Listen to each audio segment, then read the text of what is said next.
하겠습니다. 시작.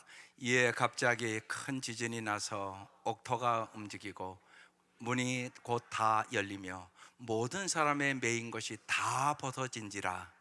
간수가 자다가 깨어 옥문들이 열린 것을 보고 죄수들이 도망한 줄 생각하고 칼을 빼어 자결하려 하거늘 바울이 크게 소리질러 이르되 내 몸을 상하지 말라, 우리가 다 여기 있노라 하니 간수가 등불을 달라고 하며 뛰어들어가 무서워 떨며 바울과 실라 앞에 엎드리고 그들을 데리고 나가 이르되 선생들이여 내가 어떻게 하여야 구원을 받으리까 하거늘 이르되 주 예수를 믿으라, 그러면 너와 내 집이 구원을 받으리라 하고 주의 말씀을 그 사람과 그 집에 있는 모든 사람에게 전하더라. 그 밤 그 시각에 간수가 그들을 데려다가 그 맞은 자리를 씻겨주고 자기와 그 온 가족이 다 세례를 받은 후 그들을 데리고 자기 집에 올라가서 음식을 차려주고 그와 온 집안이 하나님을 믿음으로 크게 기뻐하니라. 아멘. 오늘 말씀의 제목은 소명의 자리를 지키는 사람. 여러분은 소명의 자리를 지키는 사람입니까? 예수님은 우리를 구원하는 사명을 띠고 이 세상에 오셨습니다. 오실 때부터 우리의 죄악을 위하여 죽으러 오신 것입니다. 성도가 이 땅에 살아가는 목적은 하나님께서 내게 맡기신 사명을 완수하게 하기 위하여 주님은 여러분을 부르시고 사명을 주신 것입니다. 우리 각자에게 주어진 삶의 자리는 그 형태나 조건이 다 같지 않습니다.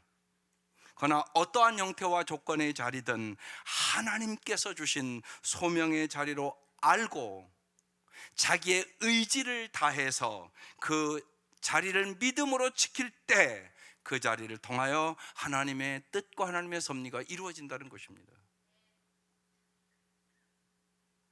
남자 여자가 결혼하여 아이를 낳으면 부모의 자리에 앉게 됩니다. 그때 부모가 자기 욕망과 이기심에 기이한 자기 본능으로만 자식을 사랑하고 키우면 아무리 많은 스펙을 자식에게 장식해 주어도 그 부모는 자기 자식을 본능의 노예로 전락시키는 본능의 사육자가 될 뿐입니다. 그러나 부모의 자리가 하나님께 주신 사명의 자리임을 깊이 깨닫고 자기 자식을 정말 예수 안에서 진리의 사람으로 세우기 위하여 자신의 의지를 다한다면 그 부모는 자식을 믿음으로 양육하는 정말로 믿음의 부모가 될 것입니다. 그 부모에게 당신의 자녀를 맡겨주신 하나님의 뜻이 그 부모를 통해 이루어질 것이기 때문입니다. 이것은 가정에서만이 아닙니다. 여러분의 일터에서도 마찬가지입니다. 우리의 일터가 하나님께서 우리에게 주신 맡겨진 소명의 자리라는 믿음의 자각이 없다면 하나님을 믿는다는 우리는 일터에서 하나님을 믿지 않는 사람과 구별될 수가 없습니다. 내가 지금 속해 있는 이 일터가 어떠 일터든 그 일터가 무엇이든 하나님께서 내게 맡겨주신 소명의 자리임을 자각하고 나의 의지를 다해 믿음으로 그 소명의 자리를 지켜나갈 때 나의 직급과 직책에 상관없이 나를 그 자리에 심어주신 하나님의 뜻이 바로 그 자리를 통해서 이루어지게 되는 것입니다. 지난주에 바울과 실라는 그 한밤중에 감옥 속에서도 자신을 통해 하나님의 뜻이 이루어지기를 기도하고 그들은 찬송했습니다. 그리고 어떤 일이 일어났습니까? 이게 오늘 본문입니다. 우리가 첫 번째 기억해야 할 것은 하나님은 졸지도 주무시지도 않으며 어제나 오늘이라 일하시는 분이라는 것입니다. 26절입니다. 이에 갑자기 큰 지진이 나서 옥토가 움직이고 문이 곧 다 열리며 모든 사람의 매인 것이 다 벗어진지라. 바울과 실라가 감옥 안에서 기도하고 찬송할 때 갇혀있던 감옥의 집안이 요동치고 감방과 감옥의 문들이 열리고 메어있는 착고가 벗겨지는 상상할 수 없는 일이 벌어졌습니다. 이게 하나님의 역사란 말입니다. 하나님께서는 그 밤중에도 졸지도 아니하시고 주무시지도 아니하시고 일하십니다. 믿습니까? 그것을 성경은 우리에게 친절하게 써놓았습니다. 시편 121편 3, 4절입니다. 같이 확신을 가지고 읽어보십시다. 시작. 여호와께서 너를 실족하지 아니하게 하시며 너를 지키시는 이가 졸지 아니하시리로다. 이스라엘을 지키시는 이는 졸지도 아니하시고 주무시지도 아니하시리로다. 하나님의 역사는 우리의 상상을 초월해서 오늘도 역사하신단 말입니다. 바울과 실라가 한밤중에 깊은 감옥에 속박을 당함으로 그 감옥의 간수와 그 가족들을 죄와 사망의 속박에서 벗어나게 합니다. 우리가 예수 기도 안에서 헌신과 희생의 속박을 스스로 당함으로 많은 사람을 영육간의 속박에서 벗어나는 역사가 여러분을 통하여 일어날 수 있기를 주의 이름으로 축원합니다. 두 번째로, 하나님께서 주시는 삶의 자리를 우리가 소명의 자리로 지킬 때 하나님의 뜻이 이루어진다는 사실입니다. 27절, 간수가 자다가 깨었습니다. 옥문들이 열린 것을 보고 죄수들이 도망한 줄 생각하고 칼을 빼어 자결하려고 했습니다. 간수가 자다가 땅이 요동치자 깜짝 놀라 깬 겁니다. 그리고 옥문이 열린 것을 보자 죄수가 다 도망한 줄 알고 자결하려 했다는 것입니다. 그 시대에 만약에 죄수가 도망갔을 경우 간수가 얼마나 혹독한 고문을 당하고 사형을 받아야 하는지 이 간수는 잘 알고 있었기 때문입니다.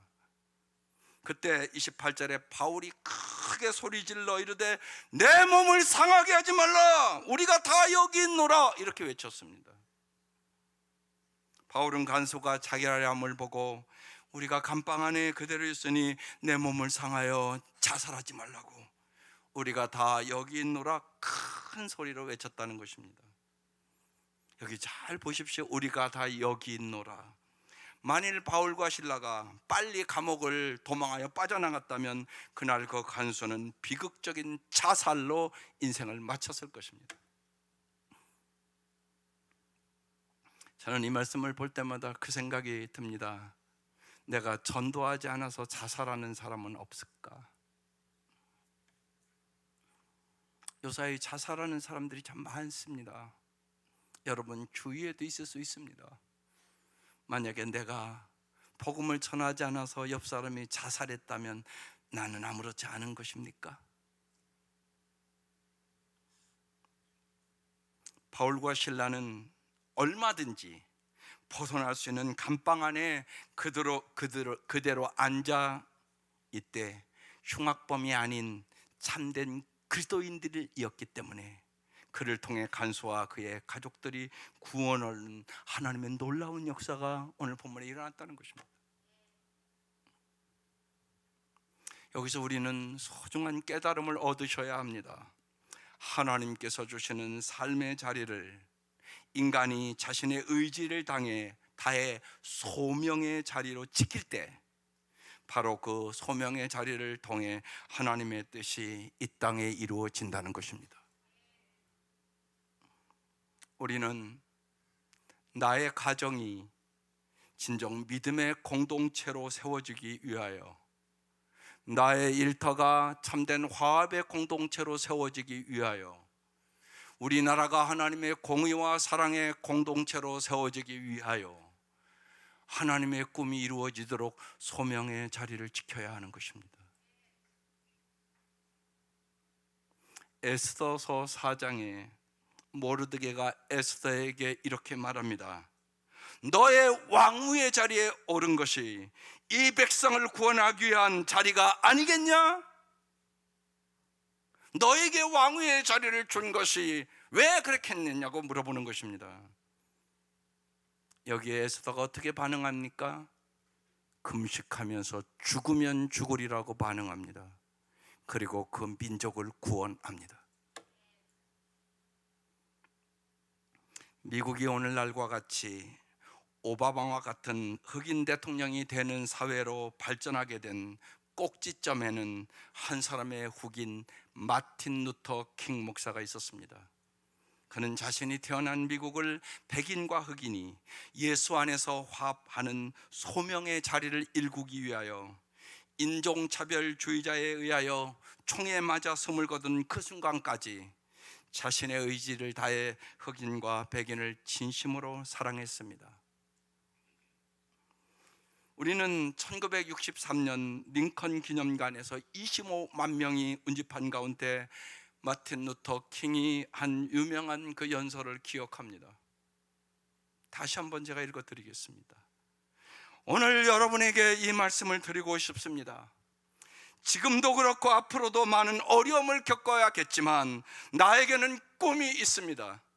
그것은 아메리칸 드림에 깊이 뿌리 내리고 있는 꿈입니다. 나에게는 언젠가 이 나라가 우뚝 솟을 것이며 모든 사람은 평등하게 창조되었다는 신조의 참뜻에 맞게 살아갈 것이라는 꿈이 있습니다. 어느 날 조지아주의 붉은 언덕에서 노예의 우선과 노예 주인의 우선이 형제처럼 한 식탁에 앉게 되는 꿈입니다. 나에게는 꿈이 있습니다. 흑인 어린이들과 백인 어린이들이 형제처럼 손을 맞잡게 되는 꿈입니다. 마틴 루터 킹 목사의 꿈은 그가 소명의 자리를 지키기 위하여 그의 생명을 바치며 그의 의지를 다했을 때 허망된 망상이 아니라 역사의 실체에 자리 잡고 있음을 우리가 보고 있지 않습니까? 그래서 이번 조보 안명과 목회자 코너에 가장 멋진 삶이 정말 당신은 뭐라고 생각하는지, 그리고 꿈은 이루어진다, 그거를 여러분에게 써드렸습니다. 여러분에게는 진실로 어떤 꿈이 있습니까? 어떤 꿈을 가지고 자녀들을 위하여 기도하고 계십니까? 하나님의 말씀과 사랑에 깊이 뿌리 내리고 있는 꿈이 있어야 되지 않겠습니까? 가족 구원에 대한 꿈은 최소한 가지고 있어야 되지 않겠습니까? 우리의 의지를 다해 이 나라가 하나님의 사랑과 공의가 강물처럼 흐르는 정의로운 나라로 세워가는 꿈이 우리에게 있어야 하지 않겠습니까? 남북을 복음으로 통일하고자 하는 꿈을 가져야 합니다. 또한 과거의 이 역사의 아픔 속에서도 불구하고 한국인과 일본인과 중국인이 세계에서 가장 가까운 이웃으로 서로 이해하고 소통하고 사랑하리라는 꿈을 가지고 기도하는 크리스천들이 되어야 되지 않겠습니까?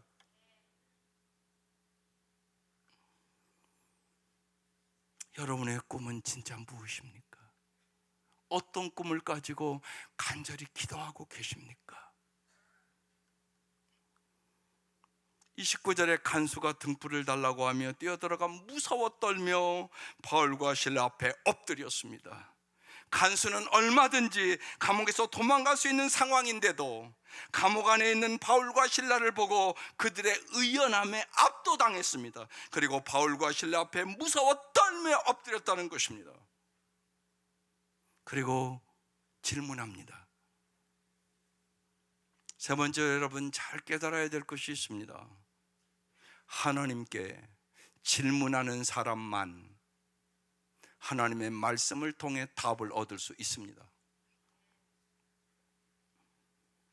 30절에 그들이 데리고 나가 이르되, 바울과 실라한테 얘기하는 겁니다. 선생들이여, 내가 어떻게 하여야 구원을 받으리까? 이렇게 질문했다는 것입니다.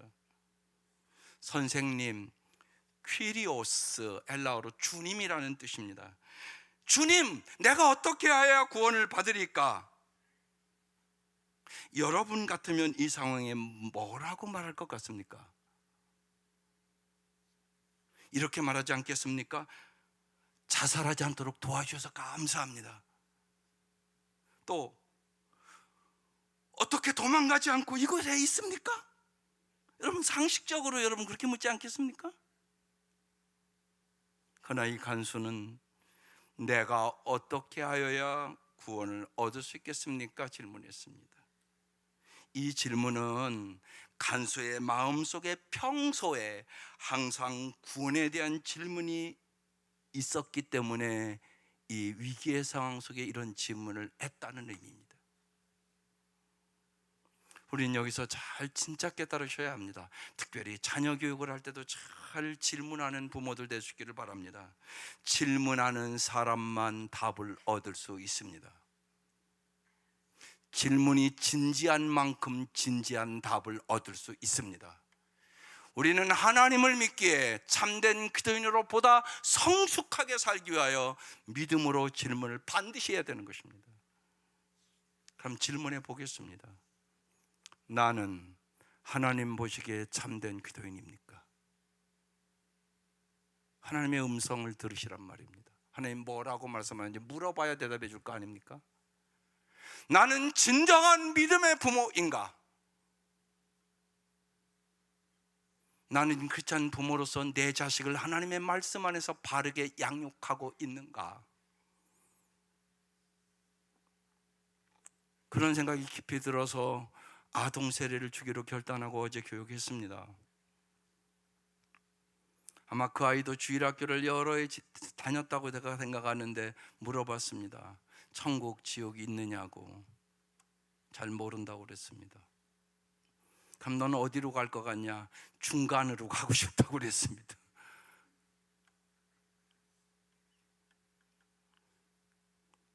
여러분 웃을 일 같지만 저는 마음이 아팠습니다. 저희 아이는 몇 년 동안 교회 와서 배우면 뭘 배웠단 말인가?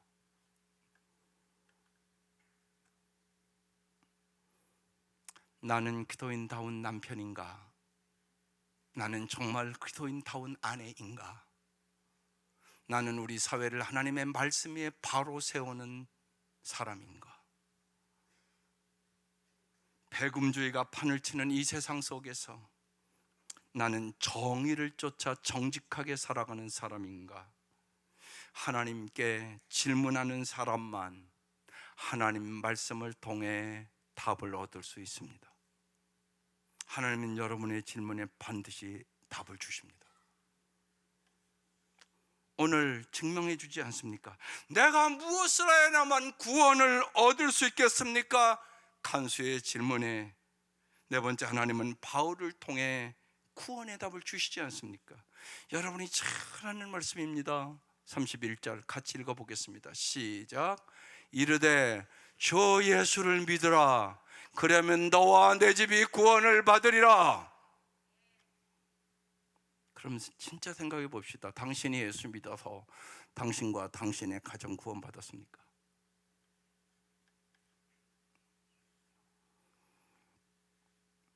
바울은 간수에게 그냥 예수 믿으라고 하지 않고 주 예수를 믿으라고 대답했습니다.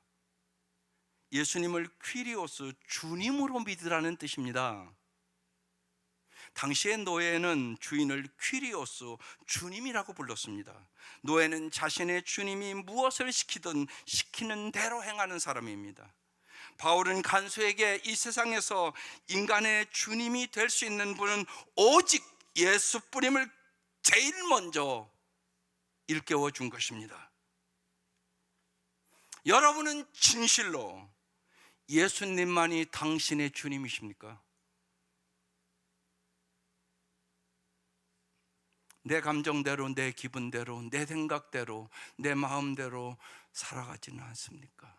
그것은 예수를 주인으로 모신 사람이 아니옵시다.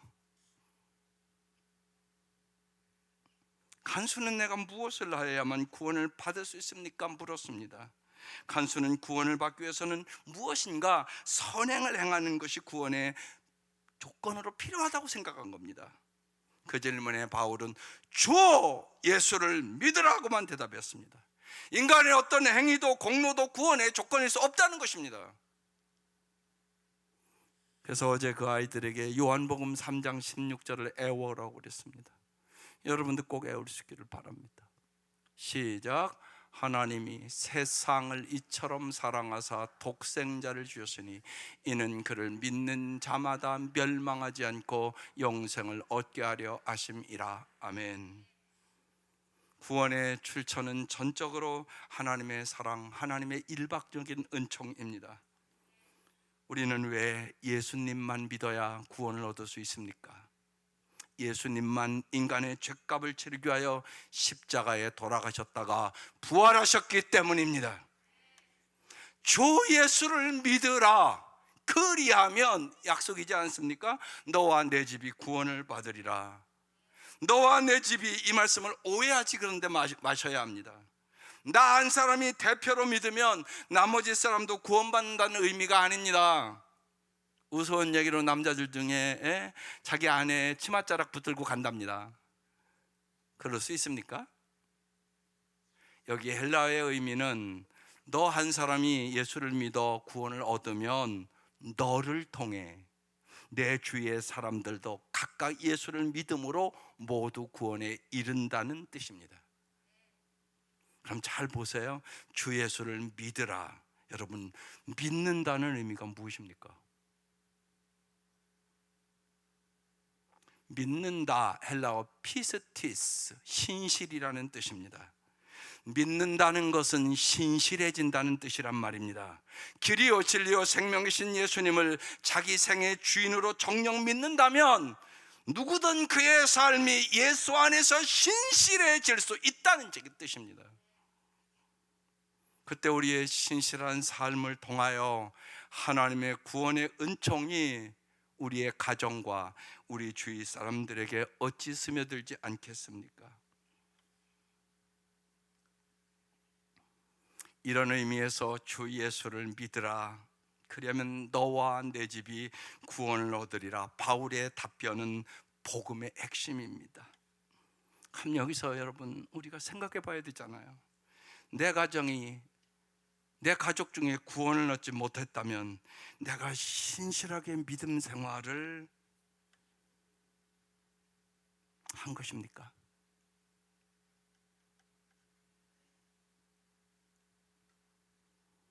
나 때문에 예수를 믿지 않는 사람이 있지 않겠습니까? 그럼 오늘 이 시간 우리가 잘 생각해 보셔야 하는 것입니다.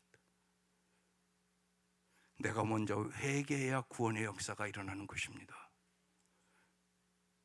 생각나면 여러분 꼭 얘기하셔야 됩니다. 내가 과거에 너무나 몰라서 미안했다고, 내가 너에게 말을 함부로 했다고, 내가 너를 인격적으로 대화하지 않았다고, 내가 너를 사랑하지 않았다고, 내가 너를 용서하지 않았다고 분명히 있단 말이에요. 문제가.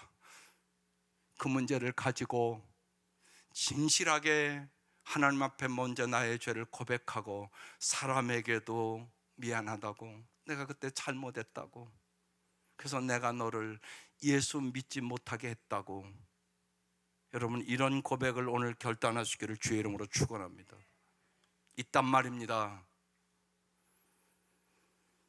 내가 신실하게 예수를 잘 믿었더라면 나를 보고 나의 가족이 온전히 구원을 얻었을 텐데, 예수 믿지 않는 내 가족들이 보기에 예수 믿어도 별 볼 일 없잖아.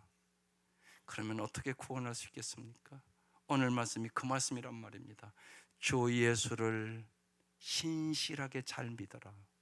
그 말씀대로 살아라. 그리하면 너와 내 집이 구원을 얻으리라. 아멘.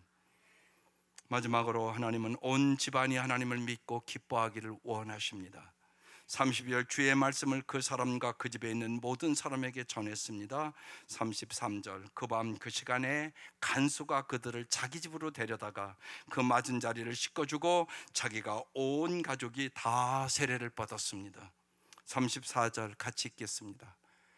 그들을 데리고 자기 집에 올라가서 음식을 차려주고 그와 온 집안이 하나님을 믿음으로 크게 기뻐하니라 그랬습니다.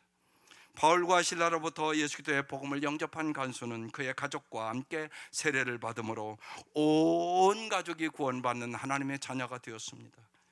이제 간수와 그의 가족들이 그동안 매여있던 죄와 사망의 속박으로부터 해방됐다는 뜻입니다. 그날 밤 바울과 실라는 육적인 감옥의 속박에서 벗어났다면 간수와 그의 가족들은 영적인 속박에서 벗어난 것입니다. 어떻게 그들의 죄와 사망의 속박에서 그들이 벗어날 수 있었던 겁니까? 그들의 능력이나 노력이나 의지의 결과가 아닙니다. 오직 하나님의 일방적인 은총의 결과입니다. 그 밤 바울과 실라가 감옥에 없었더라면 그들은 주님의 은총을 얻지 못했을 것입니다.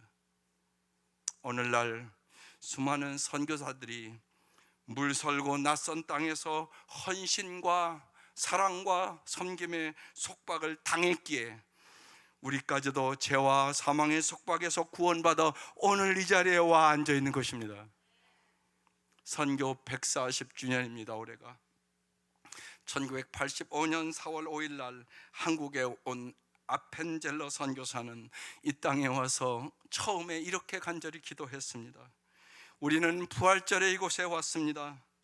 이날 사망의 빗장을 산산히 깨트리고 부활하신 주님께서 이 나라 백성들이 얽매여 있는 굴레를 끊으사 이들에게 하나님의 자녀가 누리는 빛과 자유를 허락하여 주소서.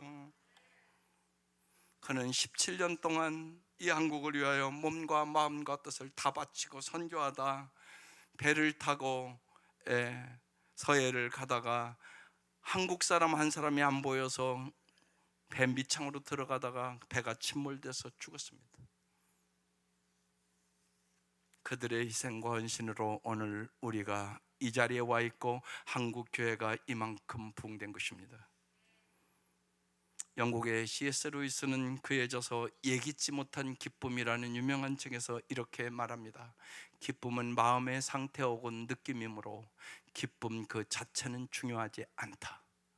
기쁨의 참된 가치는 기쁨의 대상에 있다. 간수가 왜 기뻐했습니까? 간수는 자신의 가족과 함께 하나님께서 예수 그리스도를 통하여 베풀어 주신 그 구원으로 인하여 미칠 듯이 기뻐했다는 뜻입니다. 간수의 기쁨은 이 세상에 무엇이나 그 누구도 아닌 오직 하나님이셨습니다. 여러분의 기쁨은 무엇입니까? 이동원 목사 아들이 암이 걸려서 42살에 세상을 떠났습니다. 그리고 그 장례식 하는 날 10가지의 감사를 드립니다. 그리고 천국을 보내면서 그 아버지가 그럽니다. 나는 나의 아들의 구원보다 세상의 출세를 더 기뻐했다고, 그리고 회개한다고 그랬습니다. 여러분은 진실로 여러분의 자녀의 구원을 기뻐하십니까? 세상의 출세를 더 기뻐하십니까? 여러분 가슴에 손을 얹고 반드시 질문해야 될 질문일 것입니다. 사랑하는 성도 여러분, 하나님이 주신 소명의 자리입니다. 가정의 자리도 직장의 자리도 여러분의 어떤 자리도 하나님이 주신 소명의 자리에서 영혼을 구원하여 제자 삼는 영원한 기쁨의 삶을 살기 위하여 오늘 이 아침 새로운 결단을 하시고 기도하시며 정말로 주 예수를 믿으라. 그러면 너와 내 가정이 구원을 얻으리라. 이 기쁨이 여러분의 가정에 충만할 수 있기를 주의 이름으로 축원합니다. 기도드리겠습니다. 하나님 감사합니다.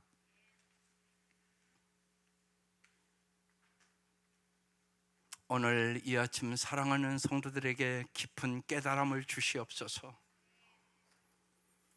우리가 소명의 자리를 잘 지키지 못해서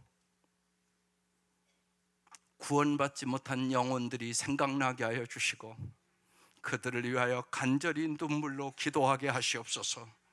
주님을 믿는 나를 통하여 나의 사랑하는 온 가족과 이웃들이 구원을 받게 하시옵소서. 예수님의 이름으로 기도드립니다. 아멘.